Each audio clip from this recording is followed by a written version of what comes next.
entelne. Nggih. Kula nggih bibar kelangan ya, Pak. Kelangan apa? Cah wedok. Oh, nggih. Suwantene kok ngoten to. Nggih pun enten info niki pun. Niku namung hiburan, Pak. Nggih, nggih. Pun. Napa niki? Anu, Pak. Sing nembang kok menawi? Niki kula anu ngejak bolo niki badhe. Anggota. Badhe napa niku?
Dituaske Pak Sri.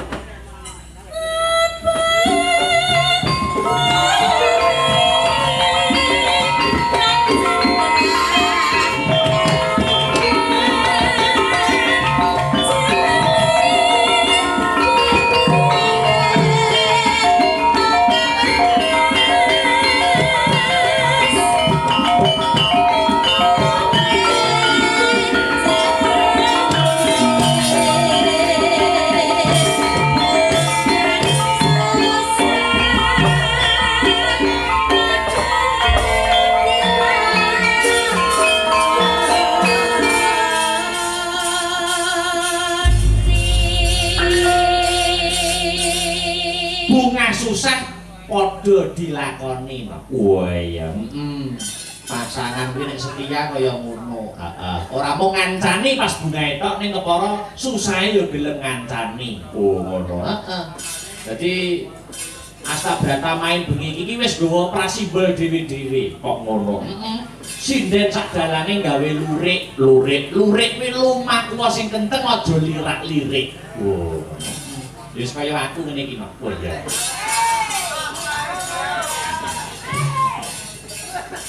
Takono warga Tampang nek ndak percaya. Iya.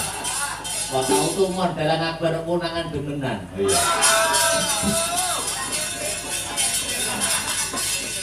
Iya, iya. Alhamdulillah wis katur jeneng kula diaturake Mbak Sri Wahyuni. Gliyak-gliyak waton ketandak, sareh-sareh waton pikoleh, alon-alon waton kelakon. Iya, diratani kabeh, Ternyatane wong nonton wayang kuwi niate tekan omah beda-beda, Nduk. Niate tekan omah beda-beda. Beda-beda. Oh iya. ana sing nonton sanggite utawa alur ceritane wayang, heeh. Ana sing budal tekan ngomah nggur kepengin nonton keramaian, nukoni bakul, heeh. Ana sing kepengin nonton campur sarine utawa lagu-lagune ndelok pecindene, heeh. Ana sing nggur ngematne dalane tok ya enek lho. Oh iya. Ning kabeh kuwi ayo diratani bareng-bareng. Oh ngono. Heeh, sak bisa-bisa awake dhewe klungsu-klungsu melu udu. Heeh. Ya godhong tela wae bisa gawe lega, kenapa manungsa samare manungsa ora bisa gawe lega. Oh iya. Ya ngestokke dawuh. Heeh. Ya saiki genti slendro no diwalik. Heeh. Ya